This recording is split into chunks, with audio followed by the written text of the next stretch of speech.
Hey, everybody. Happy football weekend to you. Week 4 is here. And welcome in and coming to you live from the capital city of the great state of Texas, overlooking downtown Austin and the University of Texas. Welcome to the weekly and now bi-weekly broadcast that understands the pride and tradition of the Texas football program will never be entrusted to the timid or the weak. It's the Eyes on Texas multicast. We are a product of the Republic of Football on Dave Campbell's Football Podcast Network.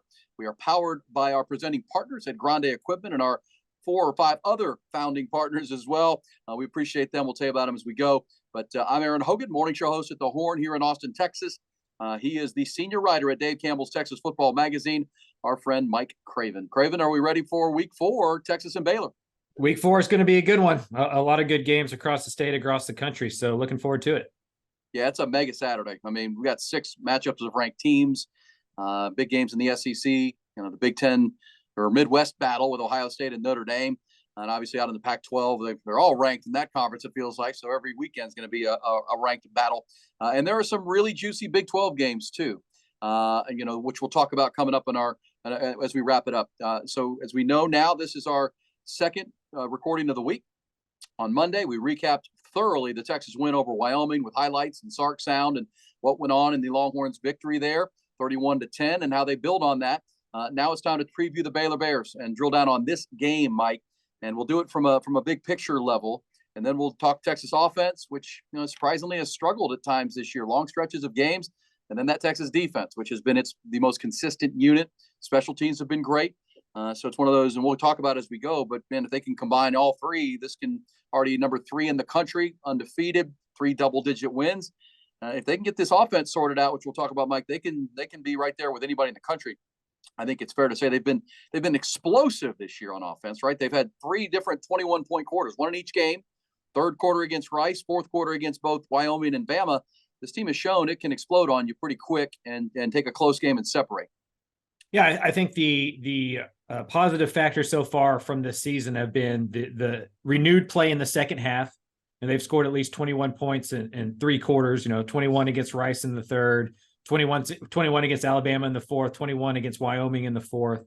And just their ability to win different ways. Sark's talked about that, like how, they don't have to win just by scoring a lot of points. They don't have to win by just shutting teams out. Like they can win in a bunch of different ways. And that's going to get tested over these next, 9 Big 12 games. Yeah, we'll talk about Baylor. Everything I look at, it doesn't feel like this should be a very close game in Waco, but it's Waco, night, sellout. More student tickets have been sold and handed out than they've ever handed out at McLean Stadium. So it'll be a raucous environment without a doubt. Before we get really going, let me thank our presenting partner at Grande Equipment, my buddy Wes and his son Weston and their team. They've been doing this 31 years, the heavy equipment industry, and they've got a great formula. They're small and nimble because they're an independent, local contracting company or a contractor that can get you your equipment, but they play in the big leagues. They get you whatever you need because they are independent. They're not locked into one manufacturer. So whatever your project, whatever your need for equipment, they have it. They can get it from Caterpillar, John Deere, Komatsu, Volvo, and many more. And it's equipment sales and rentals. You can rent them from them and give them back, or you can buy the equipment through them. It's how it works at Grande Equipment. 31 years, and they always understand that earning your business, meaning you choose them to provide your equipment for a project, that's just the beginning of that relationship. It's going to go from there. They understand your budget, your timeline, your constraints. All that equipment will be there every single time, on site, job site ready, and no hassles whatsoever. They also have a great new renewable energy sector where Grande is supporting solar projects all over the state and all over the country. They do the pile driver application with both new and used equipment and the capability of renting statewide and nationally. It's Grande Equipment, your international independent dealer. Find them online at grandeequipment.com. They don't overpromise at Grande. They over-deliver. We appreciate their partnership with us on the Eyes on Texas multicast. We'll tell you where you can find the multicast, but if you're already watching it, you know that. We'll remind you before we get out of here. But, Mike, Texas is a 15-point favorite, 14.5 to 15.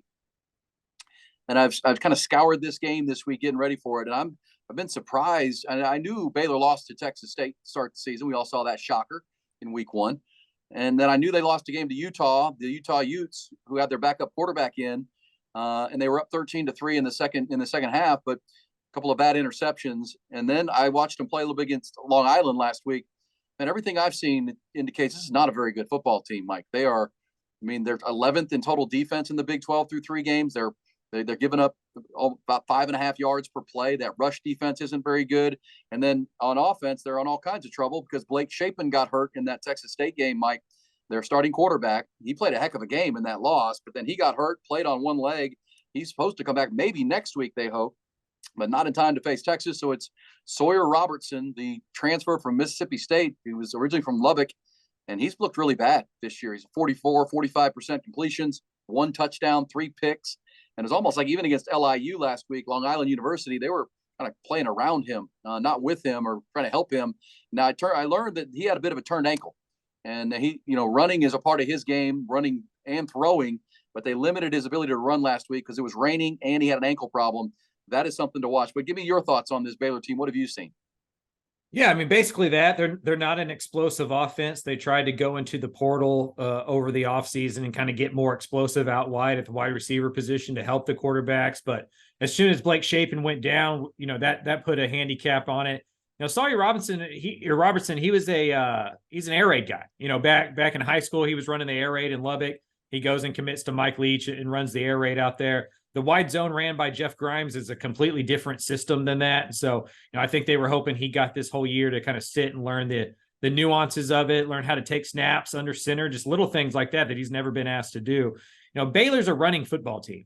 You can go back to 2021. I've been saying this for a long time now. I feel like I keep repeating myself in different podcasts. Baylor was never an explosive offense. They were never that great of an offense. You can go back to 2021 and look at the last 6 games of the year, including the Big 12 championship game, the win over Texas, and the Sugar Bowl win over Ole Miss. They never scored over 30, and they won all those football games. Like they were winning with a really good defense. Dave Aranda is known as a defensive coordinator, as a genius defensive mind. That's what's changed with Baylor. The offense is about the same. They averaged a half point more last year than they did the year before that, and they went 6-7. What's changed for Baylor is they no longer have a Terrell Bernard at linebacker. They no longer have a Jalen Petrie in the secondary. They no longer have a JT Woods at senior. They just don't have those kind of playmakers defensively. They've started to allow more and more points, and the offense hasn't made up that. And so Baylor's only chance to win against Texas, and really, frankly, against any of the better teams on their schedule, is to make it a dogfight, is to make it 10-10 in the fourth quarter, for it to look like the Wyoming game, to make it ugly, to win with defense, to win with special teams, to get a couple turnovers, to hope the other offense makes a few mistakes, and then just ride the crowd, right? And so that's Baylor's overall philosophy here. I'd imagine they try to use the new clock rules and run this thing down to 10 seconds before they snap the ball every single time, and just try to quietly make Texas not have many snaps offensively. Because if this thing gets back and forth, if this thing is who can score more points or who is more explosive, this thing ain't even close. Like, Texas has much more skill position talent, much more ability to go score points than Baylor. So their only chance is to make this thing really, really ugly. Yeah, Dave Aranda, since winning that Big 12 championship in 2021, Mike, with that goal line stand against Oklahoma State up in Arlington, 7-9, last 16 games, lost 6 straight to the Power 5. It's trending in the wrong direction, and a lot of whispers now out of Waco that he hasn't replaced those players that you just talked about that are all playing on Sundays now. And Joey McGuire leaving to go to Texas Tech took some of his best recruiters, and their evaluation hadn't been great, because if you look at their recruiting rankings, they actually have gone up. They got an uptick as far as the level of player they're able to bring in. But recruiting as well as anybody, Mike, that's an evaluation and then a development of those players. And really right now, the players who are still making some plays for Baylor were largely recruited by Matt Rule still. Yeah. So that's going to be the challenge for Dave Aranda, is develop your own guys and play to that level. And some of that's a knock on the recruiting industry. And I can say this as somebody who was from it. When Baylor was struggling, post Art Briles and Matt Rule and Joey McGuire are bringing in those players that eventually went to the NFL, most people in the industry, they may watch all of the Texas commitments film and all the big school, but they're not watching all the 3-star guys, right? And so when a kid commits to Baylor when they're not any good, we assume that they're not very good football players, and they get dinged for that. Now Baylor wins a Big 12 championship, and then a kid commits to Baylor and it's like, oh, he must be good. He's going to the Big 12 champion Baylor Bears. And so some of those recruiting rankings, like I always tell people, outside of the top 15 to 20 schools in the country, and outside of the top 200 players in the country, don't listen to recruiting rankings about any of that kind of stuff, because there's a reason that those Texas sites have 15 people on staff and the Baylor sites have 2 or 3, and they're all doing another job. They're all full-time working. They're just doing this. So I don't really trust that kind of stuff. I think what Matt Rule and Joey McGuire did was go and recruit traits. They found the under the radar guys that had that elite speed, that had the elite measurements that they could turn into football players. They don't care so much about the high school tape. They know the freaky athletic guys that also have really good tape are going to go to Alabama or Texas or Ohio State or Clemson. Instead of going and finding the real productive high school player that may be a couple inches too short or a couple seconds too slow, they go find the high school guy that is not maybe producing like he should, but has the speed, has the size, has the measurables of everybody else, and then they turn him into a good football player. Baylor hasn't been able to do that. To your point, they lost Joey McGuire, they lost Brian Nance, they lost James Blanchard, a lot of those guys that were in charge of the recruiting aspect of it, and they simply have not been able to get the type of talent on campus that they had when Rule was there. I love the way you said that about they recruited traits, and there's no doubt Matt Rule with Joey McGuire's helped to evaluate. Very similar to Gary Patterson when he was at TCU. And look, those guys you just mentioned, they weren't highly recruited. Tyquan Thornton, who came in, now he was a speedster. They just loved his track speed. Who was the corner that they got? Kalen Barnes. Yeah, Kalen Barnes, and he was one of the fastest players at the combine when he got there. And one of the reasons he shut up draft boards. Jalen Petrie was kind of a Troy Polamalu kind of impactful player from the back end, just making plays. I mean, they were, but all those guys, they weren't the most highly recruited players, but recruiting traits that you can then develop. And this Baylor program has fallen on that. Now, before we get into the deep dive of where Baylor is, where they match up, Mike kind of alluded to how they can win this game, a very similar, strategy than Wyoming had last week when they kept Texas 10-10 into the fourth quarter. And I've said on our show all week here in Austin, Mike, I think Wyoming would beat Baylor right now. When I look at those two teams and watch Wyoming up close last week, I just think they look better. I mean, they look more physical, they look tougher, and they came in with a championship level head coach in Craig Bowl, and they executed that plan nearly to perfection. I mean, it was 38 minutes, 39 minutes of time of possession. It limited they stayed out of third and long as much as they could against Texas on down and distance. They had a one big explosive play to start the game, and so that's the same game plan Baylor would like in this, Mike. That we get to the fourth quarter, and instead of Texas having their home crowd and thunderstruck and getting the hype for the fourth quarter, it's us. We're going to have a sellout crowd. We can get our crowd behind us. Can they get it there becomes the question. We'll talk more about it with Texas. But your thoughts? Can this is a Baylor team that can find that lightning in a bottle after because not just 2 losses in their first 3 games, Mike, but all at home. These are all at McLean Stadium to be 1-2. That's tough. Yeah, I mean, I don't think that they can. I think that they can keep it close for 2 or 3 quarters if Texas plays into that. If Texas comes out and plays their style of football game and plays up to their potential, this thing should be 21-3 at halftime, and we're all just starting to write our stories in the third quarter. That's what it should be. But there's 113 games of history here. It's going to be the last time Texas is in Baylor in a long time. There's going to be a whole lot of students. It's going to be night. There's going to be a blackout in the crowd. Like that, the Baylor group is going to be up for this game in a way that's going to be hard just because of human nature for Texas to get up for this game. It matters more to Baylor than it does to Texas. And that's usually true, but it's more true now in this game than it has been in the past. And so Texas is going to get Baylor's best shot. They just have to weather that storm early, survive the script, like I always talk about, get out of the first quarter, and then go let their weapons be dominant. Get the ball to Xavier Worthy in space. Make Jatavion Sanders be a difference maker. Dominate on defense. Like Texas has all the pieces to win this game and win this game going away. But Baylor's going to be there. Baylor's going to be ready. Baylor's going to play their best game of this football season so far, and Texas has to be ready for Baylor's potential, not what Baylor's put on film. Yeah, and that is well said. And we'll talk about the history. 113th meeting. And when you say last in a long time, there's a chance it's the last ever. I mean, I don't think Texas and the administration of Texas are going to be in a hurry to run out and play Baylor anytime in the non-con starting next year. A lot of bad blood between the 2 athletic departments over time, the scandals at Baylor over time, Kim Mulkey and the Texas women's basketball program. This has never been, and go back into state politics when the Big 12 was formed originally in the mid 90s. There are a lot of people, including Texas, that didn't really want Baylor in. They would rather have had Houston or SMU or someone else, but SMU was on the death penalty and had the death penalty. But Baylor had Ann Richards and Bob Bullock in the state capitol to help push them in. So not taking a shot at Baylor, just saying, if Texas does want to start playing some Texas schools in the non-con beyond and as they become a member of the Southeast Conference, I don't think Baylor's very high on that list. I mean, I would put Tech and obviously the schools in the system, right? The UTSAs and the UTEPs and that kind of thing.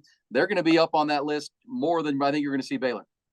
Well, Texas doesn't want to recruit against those schools. Like, they don't have to worry about recruiting against UTSA or UTEP. And for the most part, they don't have to recruit against Baylor, TCU, or Tech either. But, they're 3-8 in their last 11 against TCU. They're 7-6 in their last 13 against Tech or against Baylor. Tech's won 3 times since 2015. Texas doesn't want to go on the recruiting trail and have to explain away losing to those in-state teams. And, I've always kind of gotten the feeling, just from a person who's grown up around this program my whole entire life, Texas feels better than Baylor and Texas Tech and TCU. They want to be with Georgia, LSU, and Alabama. And so, I don't think the administration is going to be in a rush to play those games. But for me, it's a self-serving reason. They don't want to give those programs any chance to recruit negatively against them by going, look, we just beat these guys or whatever. And so I think it's more of an uppity thing than anything else, but that's just my personal opinion on the whole deal. Yeah, agreed. And for everything you just said and what I said, I just don't think Baylor, they may not play again. I don't think they will. They'll probably play in baseball because it's, they're scheduling games and it's so close, and it's Waco and non-conference for David Pierce, and maybe basketball with Scott Drew and Rodney Terry. But I still think in football, we only get, 3 or 4 games to schedule outside of your own conference. I don't see it. So this could be, now they could be in a bowl game down the road. Yeah. Those kind of things, neutral site kind of game. But here's the status. We shift gears here, and it's our Eyes on Texas multicast presented by our great friends at Grande Equipment. Also want to give a shout out to our other founding partners who have jumped on and helped us make this thing grow like crazy. Carlos Carrion, the Texas Mortgage Guy, thetexasmortgageguy.com. Hayes City Store in Driftwood, Texas, the Scratch Texas Comfort Food, also One Source Gas of Central Texas, and Dr. Greg Eckert and his Brain Vault technology also helped provide my pearly, smiley new smile there with the restoration. He can do you as well, but also the Brain Vault technology, which I'll mention coming up. I want to thank them as well for helping us. But Mike, here's what might surprise you when we start drilling down on this game: Texas offense against Baylor defense. 2 things are super surprising early on in the drill down. One, Baylor's as bad on defense as they've been. I expected to, when we go to look at the tape and look at the film and look at the stats, that there's going to be the offense that was so bad and the defense, it would be real good for Dave Aranda. It's been not. It's 11th out of the 14 Big 12 teams. But how about this stat where Texas is averaging 34 points on the season? But according to College Football Graphs, which does deep dive metrics into offense and defense and football, Texas currently ranks dead last out of 133 teams in offensive win rate, which is one of their metrics. The offense has sputtered. We all saw the fourth quarter against Alabama. We all saw the 21-point third quarter against Rice. We all saw the fourth quarter against Wyoming. But that's a quarter. That's an 8, 9, 10-minute stretch of a football game. Quite honestly, the other 45 minutes of the game this year, Texas has scuffled. Drop passes, bad throws, not winning first down, bad third down completions. That's what they got to fix, not just for this Baylor game, Mike. They need to fix that for big picture. Steve Sarkisian knows that, but they can't keep playing a quarter a game on offense. I do think that's been kind of the one negative of the Texas season so far. The defense seems like they've been lights out, minus maybe a play or two.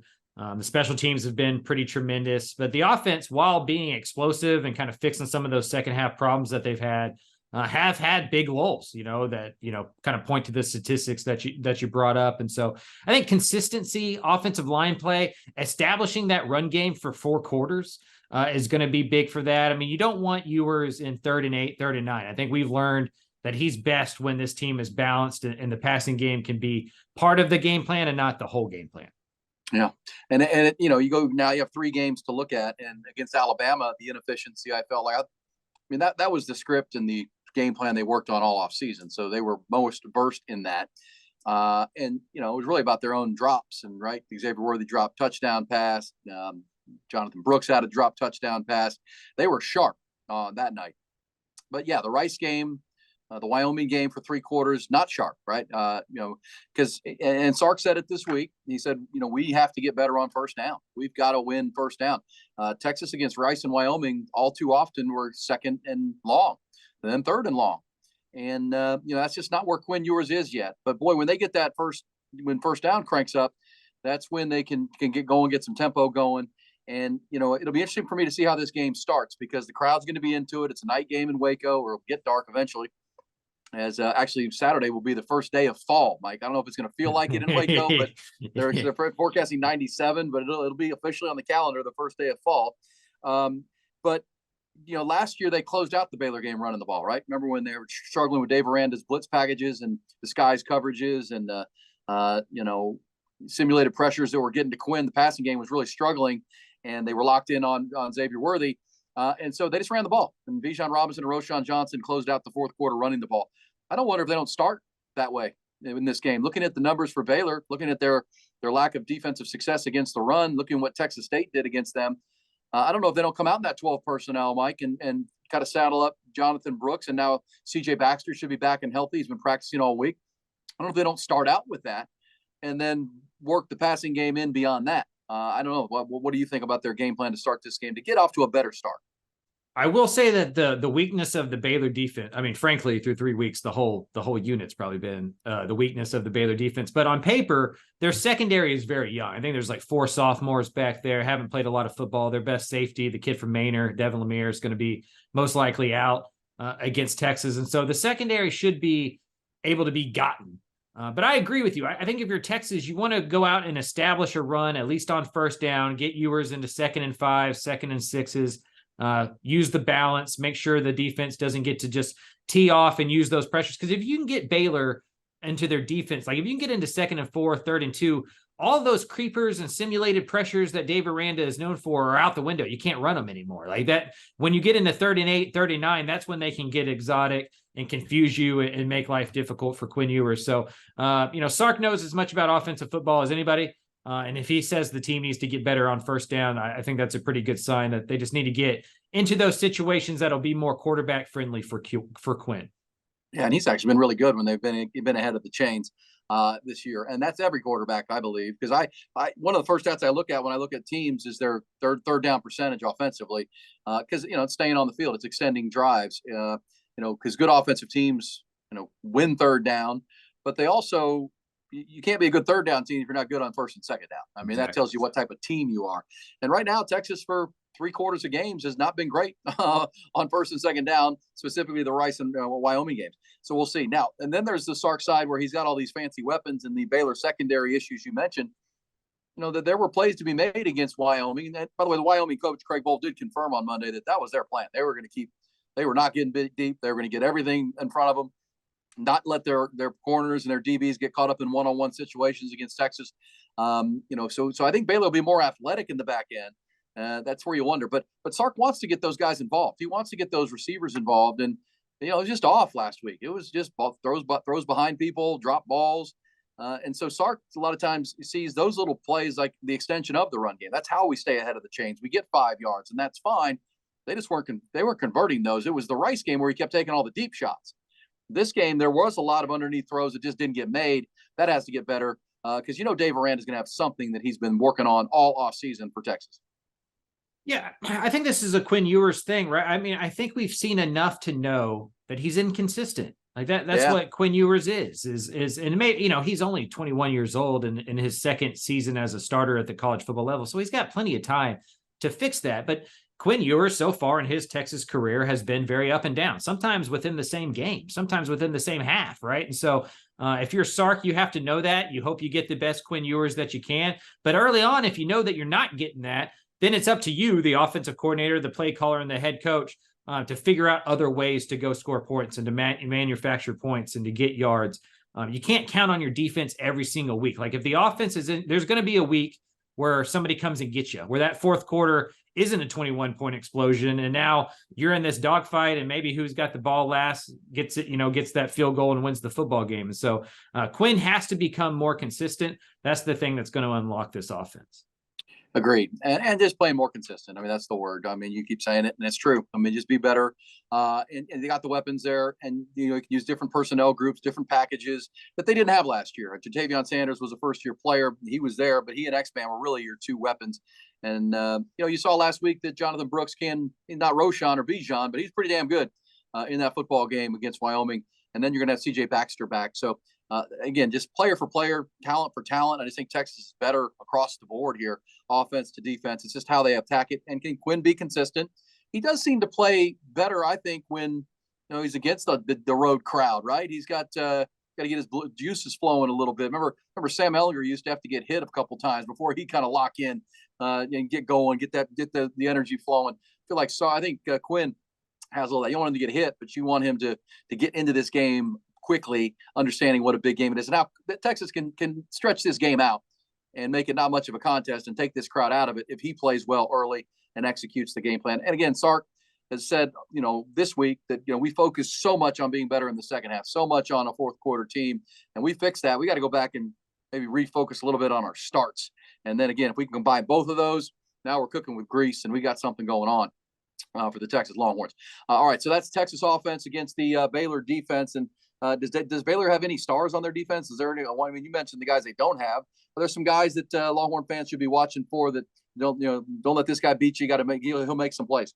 Yeah, Mike Smith, their linebacker, is a really talented player. He's a transfer from Liberty. He's been the starter at middle linebacker. He plays next to Matt Jones, who's also a pretty productive player. So their second level is pretty good. And a name Texas fans probably remember is Byron Vaughns, the defensive end who was a Texas player in, I think, 2019, 2020 area. He transferred to Utah State, led them in sacks, and now he's at Baylor in his first year. So probably their best pure pass rusher. But that's been kind of the problem for Baylor, is they haven't had a new crop of guys kind of step up and be breakout players. All right. As we wrap up our look at the Texas offense against Baylor's defense, let's tell you that's brought to you by Dr. Greg Eckert and his Brain Vault technology. It's not a mouthpiece. It's an orthotic that helps reduce the risk of concussions by properly aligning your jawline and maximizing your body's ability and your head's ability and jaw to handle that contact, the moment of collision, the clenching of teeth, all very important. As a matter of fact, Dr. Greg Eckert's partner with Brain Vault is an agent in the NFL, Drew Pittman, who has, had his players, over 100 players in the NFL using the orthotic for the last 8 years, no reported concussions. You can get your young athlete or your team set up for a fitting by going to brainvault.com. The entire Vandergrift high school football team, like Travis, Regents, Phil Dawson at Hyde Park, now using the orthotic. Also cheerleaders. I mean, it really is a great thing. Check it out, brainvault.com. You can play hard, but play safe with the Brain Vault technology. All right, Mike, flip it around. Let's talk Texas defense against the Baylor offense. And this one is where it feels like it's a real mismatch. Because Sawyer Robinson, if they had Blake Shapen in this game, and we also found out from our Baylor insider this morning that the kid Dominic Robinson is hurt. Richardson, the transfer from Oak State, is hurt. So they're losing two key weapons on a team that doesn't have a lot of them anyhow. Blake Shapen would give them a lot better chance in this game. This is a challenge for Dave Aranda and Jeff Grimes to go up against the Texas defense that, unlike the offensive inconsistency, Texas defense has been great. Outside of one blown big play against Wyoming, I mean, they've been outstanding. Baylor is going to test the integrity of this Texas defense. That wide zone does force you to play pretty sound football, because you overrun it, and all of a sudden the cutback lane's there. You don't pursue it enough. All of a sudden they get to the edge, they outnumber you, and they're gone.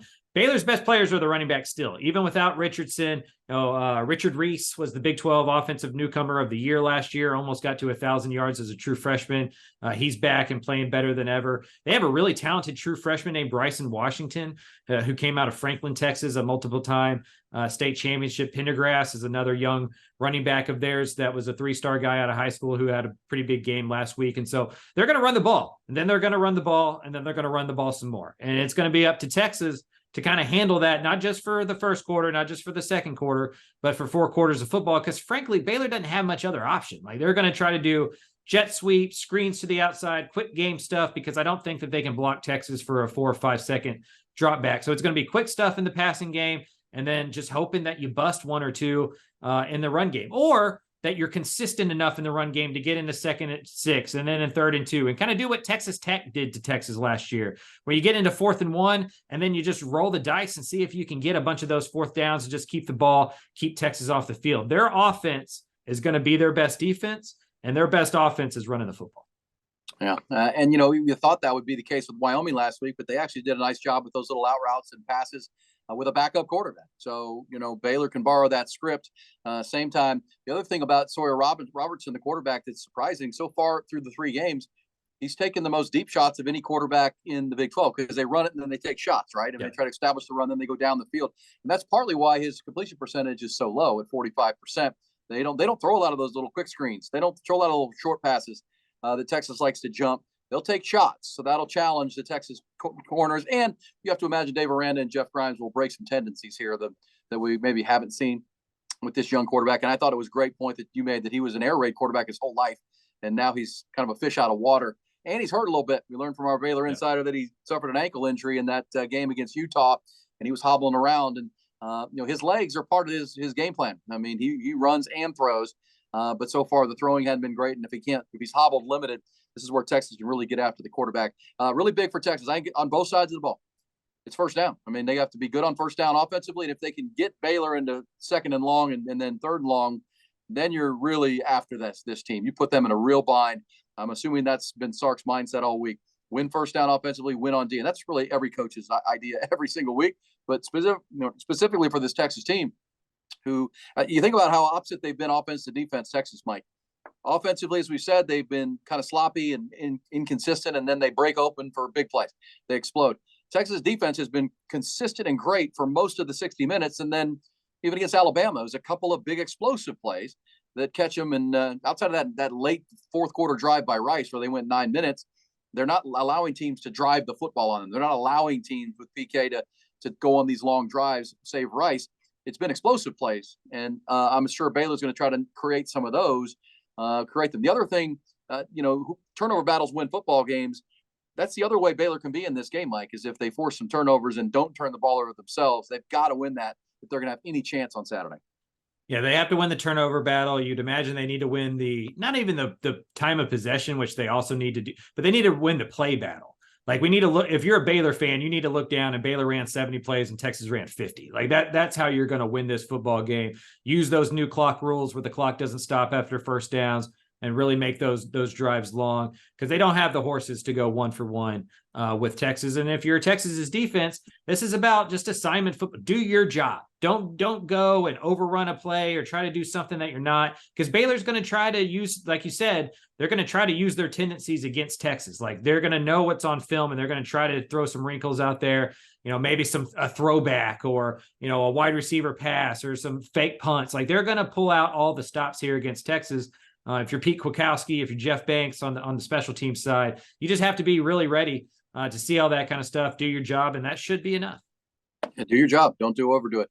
Now, against this wide zone, for our audience that are learning about this offense, we brought it from BYU. We see Kyle Shanahan use it a lot with the San Francisco 49ers. You'll see it on Thursday Night Football tonight. Obviously the edges have to be set, right? Ethan Burke and Barron Sorrells have to do a good job of setting edges. Your secondary, especially your safeties, have to come up and tackle. You got to do a good job of filling the right lane. This could be a big Jalen Ford game or an Ethan Burke game. Who do you see kind of shining for Texas potentially on Saturday night?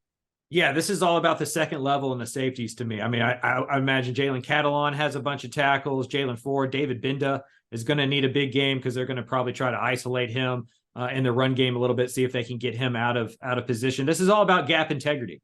The defensive line's got to stay in their gaps. The linebackers have to flow correctly. And again, what they really get you on is overflowing. That's when this type of offense really, I don't know, maybe I'm dating myself here, but think like Jarrell Davis back in the Broncos with Kyle Shanahan's dad. Like that, sure. You get out to the edge, the linebackers overflow, and then you cut back through the guard tackle area and you got nobody there except for a safety. Like that's what Baylor's attempting to do. They've had success against Texas's defense with that. But this is the best Texas defense that this group at Baylor, this coaching staff at Baylor has faced. As long as, it's like that Wyoming, like Anthony Hill got a little bit out of space there. And then all of a sudden Wyoming ran 70+ yards for a touchdown. Baylor's just going to hope for those same mistakes. And if you're Texas, I would imagine all week they've just been preaching gap discipline and playing within yourself and not trying to do too much, because that's what this offense punishes you on. Is you try to do too much, you overextend yourself, you get out of position, and then all of a sudden there's a lane. Then play action, of course, off of that, the bootlegs, the waggles, all that kind of stuff. It's do your job. It's assignment sound. That's what it is for Texas on defense. And our defensive preview for the Longhorns brought to you by One Source Gas of Central Texas. Richard Striever and his team, who started as a small company and just grown like crazy up and down I-35 into San Marcos, into San Antonio now and beyond. It's One Source Gas, your one-stop shop for all compressed gas needs, specifically if you're in the entertainment industry, right? You have a bar or restaurant, you need the beer taps and the CO2. No one better than that. Veterinary clinics, medical field as well. Any compressed gas needs. It's One Source Gas, ATX.com online. That's One Source Gas, ATX.com. Use them every single time. And if you got to have it. You can't run your business day to day without the gas, and the compressed gas they deliver, take care of you like no other. That's One Source Gas, bringing you our defensive preview. All right, back to big picture, Mike. I mean, what would Texas like the score of this game to be? What would Baylor like the score of this game to be when it's all over? If it's in there, it's in there, played their way. Yeah, I mean, Texas just needs to get this into the 30s and they win. Like if Texas scores 31 points, they win by 7. Right? Like I don't imagine Baylor scores any more than 21, 24 points unless Texas just, goofs the ball over, fumbles it a few times, throws a couple of interceptions, something happens in special teams. And if you're Baylor, you want it to look like the Wyoming game. You just want it to be 10-10 in the fourth quarter and give yourself a chance. The crowd stays in it. The players stay in it. The belief stays in it. The longer this game is close, the more Baylor's going to believe that they can win this football game. If Texas come out and just put their foot down and be like, "Hey, we're better, we're bigger, we're faster, we're better than you," all of a sudden that 1-2 creeps in, and the fans lose confidence, the players lose confidence, and then Texas rolls. Well, let's be, I keep referencing the Baylor insider we talked to this morning, Craig Smoke. You just said that this crowd will turn on this team. They're not real happy with where they are right now at 1-2 with 2 losses at home already, 1 to Texas State. They're not real confident where this direction of the program. They're kind of expecting maybe something one-sided, and they'll leave. They'll head across the street to the burger joint right across the bridge there. And Baylor go to George's. It's funny, over to Georgia. Yeah, Baylor. Rod Babers, my co-host on the morning show, said when he was playing at Texas, Baylor was really bad back with Kevin Steele and those groups. And he said we called them the Care Bears. We called them the Care Bears because they were soft. we could beat up the Care Bears. We'll see if Baylor comes to play. It's the 113th matchup, Texas and Baylor. Texas leads the all-time series 80-28-4. So they won 80 of the 112 previous. But they haven't won in Waco since 2017, Mike. 2017. So, and as you said, Baylor held their own with Texas last year until the fourth quarter. So this is why I think when the line came out and it was under 2 touchdowns, I was a little bit surprised. It's now been bet up to about 15. And that's a big number too. But, this has been a close series of late. But it does feel like Texas has the advantage across the board, even on special teams where Ryan Sanborn is punting really well and their coverage teams have been outstanding. They're creating great field position. They haven't had that explosive special teams play, but Xavier Worthy set a couple close and set up field position. So I really like the Longhorns' advantage there as well. So as you say, if they get to 31, they probably win by 7. If they get to close to 40, they'll probably cover that number, would be my guess in this game. And well said. And, again, the other way is you play down. Dave Campbell's Texas Football, you're the senior writer. We spoke with Todd Dodge, the legendary high school coach who coached Westlake and, South Lake Carroll to so many state titles. And I asked him specifically, how do you keep a team playing at that level? How do you keep teams that just roll to 70 straight wins or whatever? And he said, you got to have a standard, but you also have to respect every opponent. And by respecting them, that means treating them all the same. It doesn't matter if you're playing Alabama or Oklahoma. That's how you prepare week to week. And that was our goal at Westlake and South Lake Carroll. And guess what? If you go out and hang a 50-point blowout on some of these teams, because, in the high school level, Mike, Westlake starts playing some of these Aikens and South Austin schools. It's a mismatch. So how do you keep the kids interested? How do you keep the players interested? I mean, they have to play to their own level. And if you lay a big number on them, to me, and to Coach Dodds, that showed respect for your opponent. I mean, that showed that you prepared for them like you would your biggest rival. And that's really what it's got to be for this Texas program, because we saw it a little bit against Wyoming. The minute you play down a little bit, the minute you let off the gas, that's when these trap games all of a sudden jump in and get you. I think it's one of the things Sark has been doing. You can see him laying the groundwork in the media of figuring out a way to keep a chip on these guys' shoulders. They all hate us.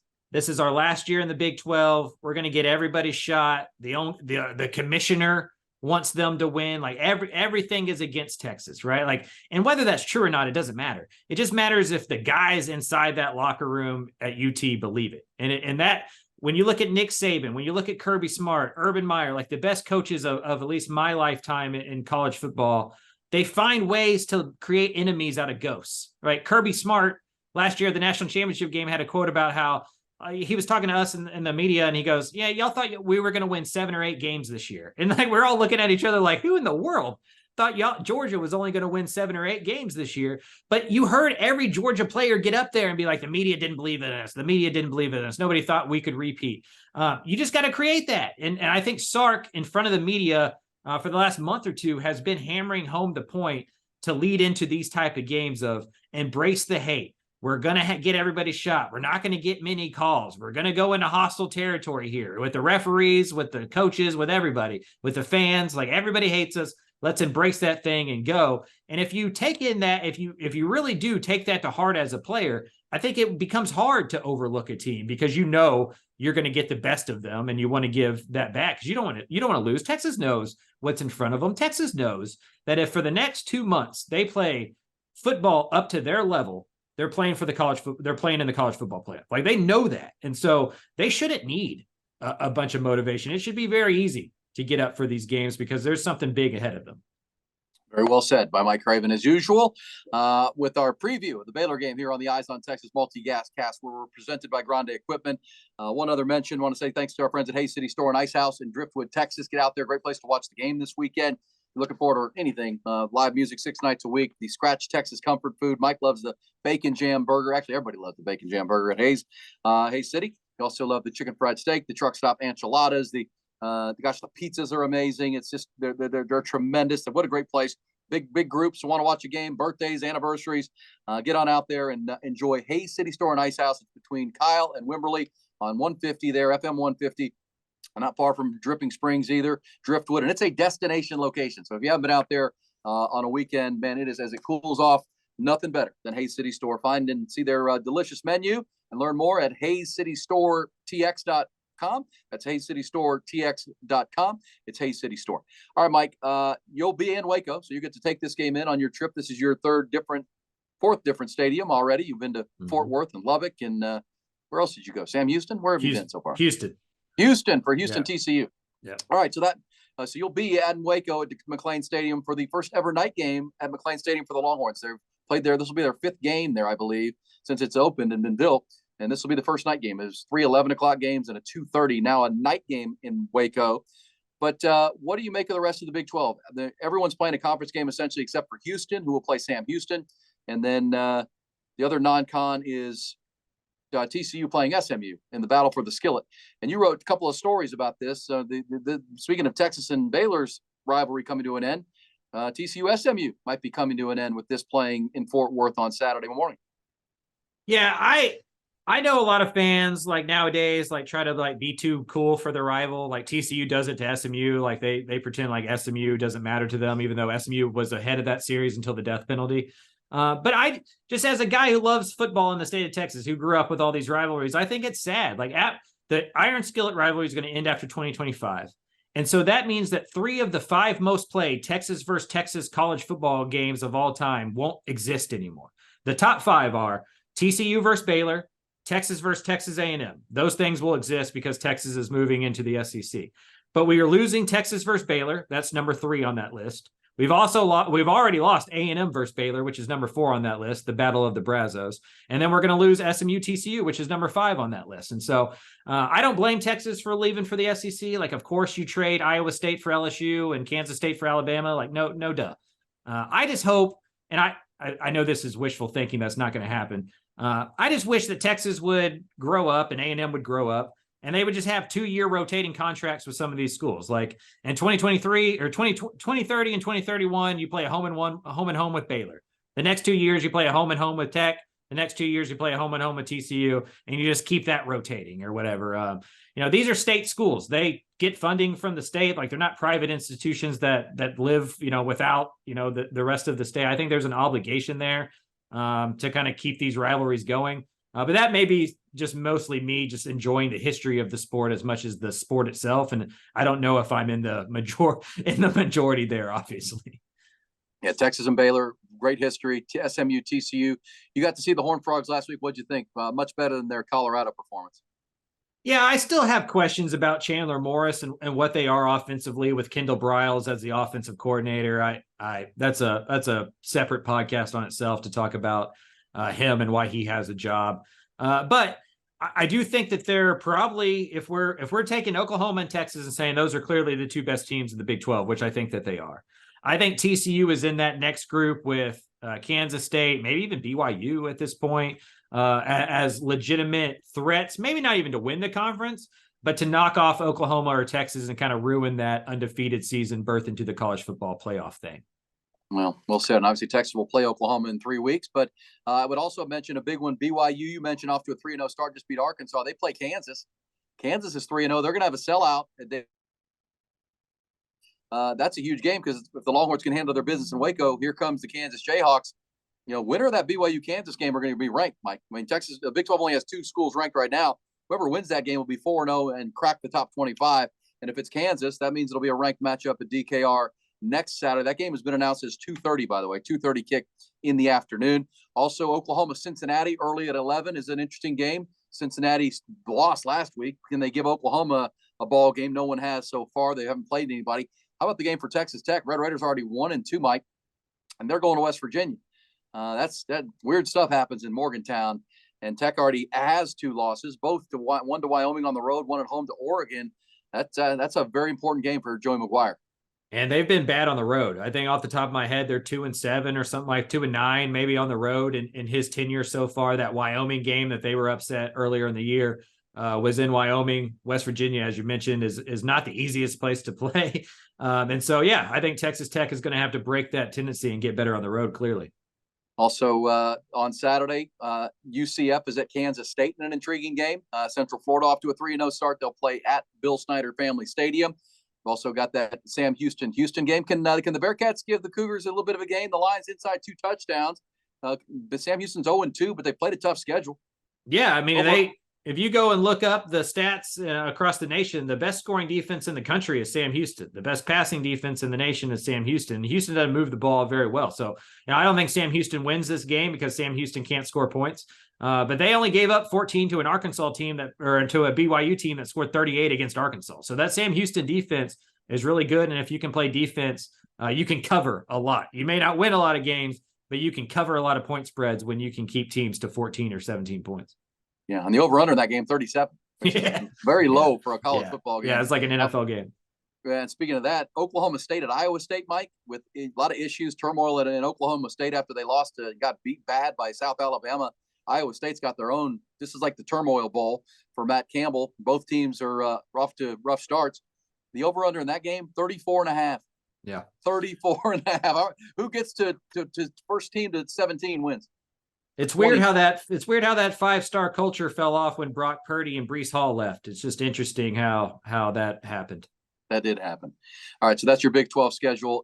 Any favorite picks for you, Mike? I mean, do you like the Longhorns first and foremost? Feel pretty good about that? And how would you handle the number if you were looking at it, that 14 to 15 point line? Yeah, I'd probably take Baylor to cover just because in these rivalry games, things get weird. And, Texas has played a few close games. They didn't blow out Rice. They didn't blow out Wyoming. We see that Alabama game as beating Alabama, but like Alabama's not, we can all admit here that Alabama's not what normally Alabama is. It's not like they went and beat Georgia or something like that. And so I still have questions about what this Texas offense is, how much they can move the ball, if they'll have those lulls that we've seen the first 3 games. I don't think Baylor can win, and I wouldn't be shocked at all if Texas won this thing 42-7 or something like that. But I'm going to bet on the rivalry, just on Baylor getting up for this game, playing really well, keeping it close early. Texas wins by 10, maybe even 12 or 13 points, but I'll take Baylor and plus 15 on it. All right, so those are your Big 12 games. There's huge games around the country, 6 ranked matchups. Ohio State, Notre Dame is a feature game that'll kick off the same time the Longhorns and Bears do, so you might need 2 TVs for this one if you're not going to Waco. Ole Miss and Alabama squaring off, Clemson, Florida State, and of course out in the Pac-12 you have 3 ranked matchups, including Deion Sanders, Colorado Buffaloes facing the Oregon Ducks as a 3-touchdown dog. You don't think, speaking of using chip on the shoulder they all hate us kind of thing. You don't think Dion is trumpeting that this week for his team that has found a way to win three ball games already, despite a lot of doubts. They're heavy underdogs, but can they handle Oregon, lines of scrimmage, Dan Lanning, that high-powered Oregon offense that just beat Texas Tech in Lubbock last weekend? All right, so that's going to be a great weekend of college football. We can't wait to recap it with you coming up on Monday's edition that will drop on Tuesday of the Eyes on Texas multicast.